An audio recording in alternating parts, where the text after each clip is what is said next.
व्यस्तता रहती थी और स्वामी विवेकानंद का ही बात याद आता था कि अपने कार्य के प्रति इतने खो जाओ कि कुछ यादें न रह जाए। अब हम लोग पढ़ाई से इतना खो गए कि यहाँ से कुछ दूर हमारा कोचिंग उस पार इतना दूर है, यहाँ से 2-3 किलोमीटर मार, लेकिन इतना व्यस्तता रही कि समय लग गया आते में। लेकिन सर आप लोग ऐसे आप लोग के जो स्लम एरिया में आप पढ़ाते रहते हैं, ये सब चीज़ हम लोग को बहुत पता रहता है, क्योंकि हमारे पास जो बच्चे आते थे जो क्लास में बच्चों को पढ़ाते थे तो वो हमसे कहते सर ये क्लास में छूट गया, थोड़ा एक बार दोबारा समझा दीजिए, कोई डांटे नहीं छूट गया। ऐसा क्लास में जाकर पढ़ाने के लिए तो वहाँ कहा था कि कुछ बच्चे थे पढ़ाते लेट हो गए। तो सोचिए एक छोटे बच्चों के अंदर कितना उत्साह है पढ़ाने के लिए, जहाँ हर इंसान की अपनी अपनी पहुँच होती है। तो हमको लगता है जहाँ ये गायत्री परिवार शिक्षा को लेकर पहुँच पा रहा है वहाँ शायद कोई ना पहुँच पाए।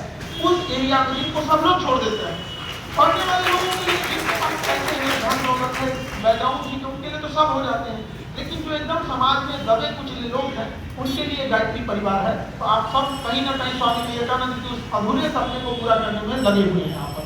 और यहाँ हम इस पूरे व्यवस्था को एक बार दोबारा धन्यवाद जरूर करेंगे। आपको भी सर बहुत बहुत धन्यवाद। और हमारे मित्र हमारे निशांत रंजन सर ये आए हमारे पास कहें कि सर आपको आप हमारा निमंत्रण स्वीकार कीजिए। हम कहें देखिए अपने परिवार में घर जाने के लिए अपने परिवार में किसी को निमंत्रण नहीं दिया जाता है, तो हमारी कार्यव्यस्तता रही जो हम क्षमा चाहेंगे इसके लिए कि जो हम ना आ पाए, लेकिन ये हमारा अपना परिवार है यहाँ पे।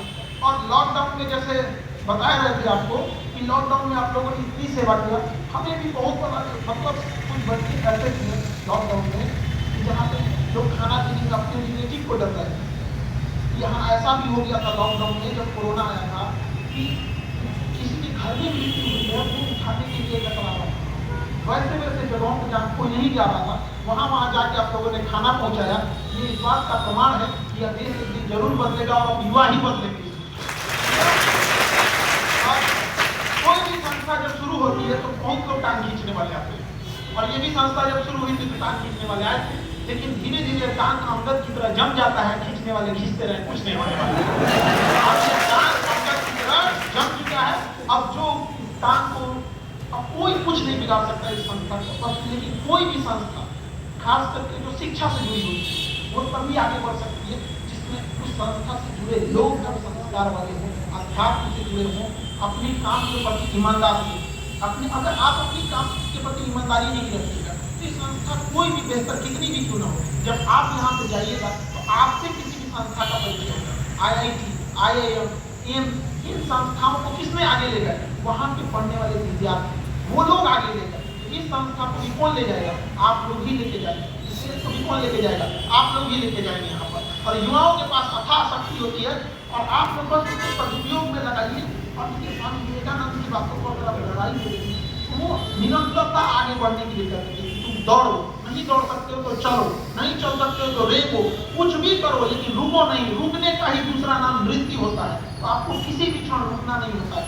आज के युवा लोग होते हैं पढ़ाई के प्रति आपका एक जिम्मेदारी है, पढ़ाई के प्रति यहाँ जो आपको अध्यात्म मिलता है वो एक चीज़, वो एक ऐसी चीज़ है जो आपको यूनिवर्सिटी में, कॉलेज में या हम लोग के पास क्लास में आएंगे तो शायद वो चीज़ न मिल जाती है, क्योंकि हम लोग का अपना सिलेबस होता है, हमारी अपनी मजबूरी। लेकिन वो जो कमी रह जाती है संस्कार शालाओं में आके आप लोग को, ये सौभाग्य आप लोग का जो आप लोग को यहाँ मिलता है, इसका सदुपयोग कीजिए और इसको दिनचर्या में अपनाइए। जैसे कहते हैं कि जो आप अपने एरिया में जो गरीब बच्चे हैं जो नहीं पढ़ सकते उन्हें पढ़ाई जाए। पढ़ाने का सबसे बड़ा फायदा क्या है? शिक्षा एक मेहंदी की तरह जो दूसरे के हाथ में लगाएगा उसका हाथ भी लाल उसके हाथ में भी रंग जाता है। तो आप अगर किसी और को पढ़ाते हैं तो आपको पता ही नहीं चलेगा, उसी दौरान आपके अंदर भी रिवीजन हो रहा है और आपके अंदर भी एक सुधार हो रहा है। और शिक्षा बांटने से ही बढ़ती है। यहाँ पर जो नहीं पढ़ सकते उनके लिए आप लोग जरूर काम करते रहिएगा। और फिर चाहे कोई कितना भी लोग ले आए, हमको याद है 2019 में 19 का समय हमारे जीवन का सबसे ऊपर है।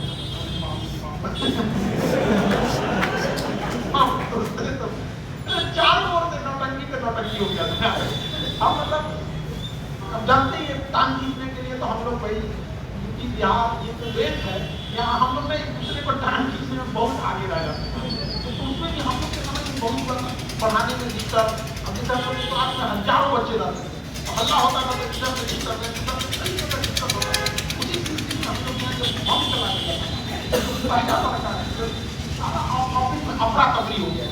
सब भाग गए। और यही का था एक लड़का काफी जब पूरा बिखर गया था ना, हम लोग कहें कि क्या होगा, क्लास में होगा क्या, तो गम छिपाना था, पढ़कर गम छिपे भाग लिया, सब कर दो, कैसे क्लास ना होगा, अब ये क्लास होगा ना।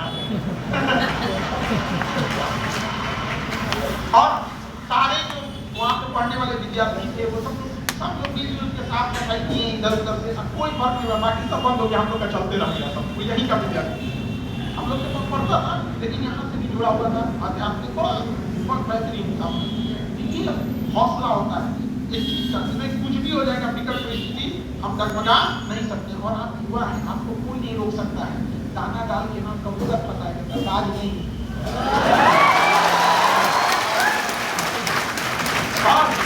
और गलती से भी ना हम तो कहेंगे कि दुनिया वाले संभाल के रहो, इन बात से मत टकराओ, अगर गलती से भी तुम इन्हें पिंजड़े में बंद कर दिए ना, फिर पिंजरा सही लेके उड़ जाएंगे।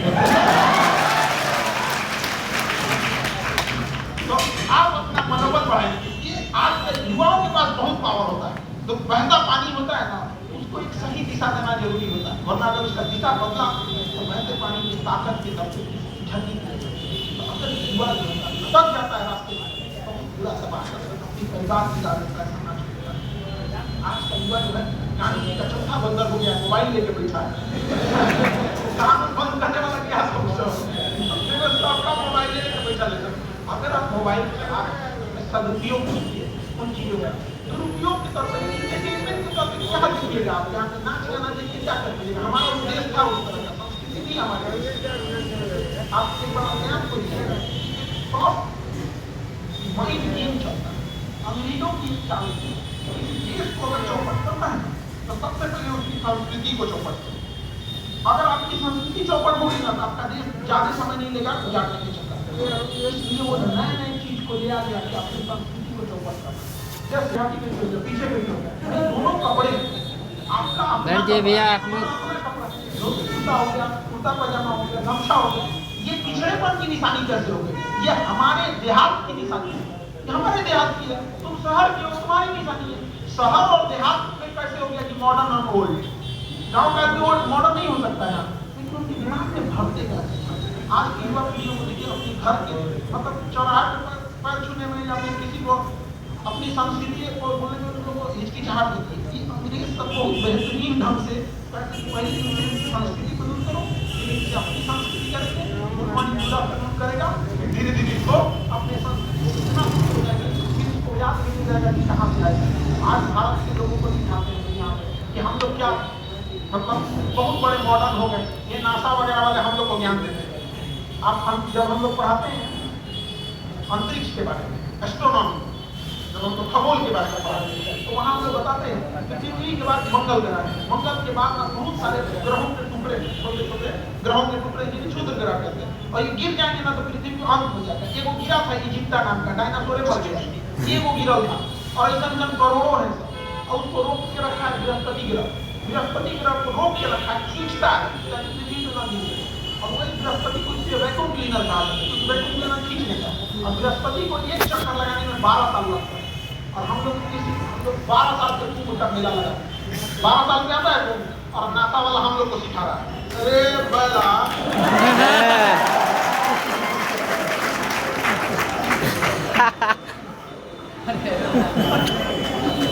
बताइए, हम लोग को सिखा रहा है कैसे? हम लोग से हमारी हमसे हमारी विरासत छीनी है, छीना सब नहीं छीना, हम लोग को सिखा रहा है। पता नहीं कहाँ से आ गया। आर्किटेक्चर देखिए, भारत की आर्किटेक्चर देखिए, आज जाके देखिए वो दक्षिण भारत में जाके देखिए, विजयनगर के उस स्तंभों को देखिए, उस किलाओं को देखिए, तो अमेरिका के संगीत में क्या चीज। आप जाके महाराष्ट्र में देखिएगा, कैलाश पर्वत एक खड़े पहाड़ काट के बनाया, ऐसे घर द्वार नहीं, खड़ा पहाड़ था, ऊपर से काटते आया सिंगल पहाड़ काट के बनाते हैं। और हम लोग को आज ध्यान देते हैं अंग्रेज लोग, लोग को क्या समझ में आता है तो क्या है कि हम लोग कहीं ना कहीं से कुछ गलतियां हुई, हम लोग आपस में भाषा और ये जो कोई चीज देखिएगा ज्ञान मार देगा, लेकिन ना भाषा खराब है। आप भाषा खराब नहीं करेंगे, उनको पता था कि कैसे माइंड गेम खेलते हैं। हम लोग क्या आज की युवाओं में भाषा थोड़ा सा ध्यान 3 साल में बोलना सीख जाओ, और जिंदगी भर लग जाता है बोलना क्या है। ये भाषा जो होता है ना 2 मिनट में आपको चेक करता है। यंग जनरेशन में ना फटाफट लड़ाई झगड़ा कर देते हैं, याद रखिएगा एक बार अगर उतावला होकर बोल देते हैं ना जिंदगी भर के लिए बंद हो गया रास्ता आपसे प्रेम से बात करो। लेकिन अगर आप उससे प्रेम से बात करते हैं पूरा जिंदगी आपके पास है, जब मन पर निकाला हो जब मन पर। लेकिन नॉर्मल नॉर्मल झगड़ा लड़ाई में बच्चों को आते हैं तमाशा दे रहे हैं, ये भाषा के बुराई वगैरह हम लोग कितना रिकॉर्ड कर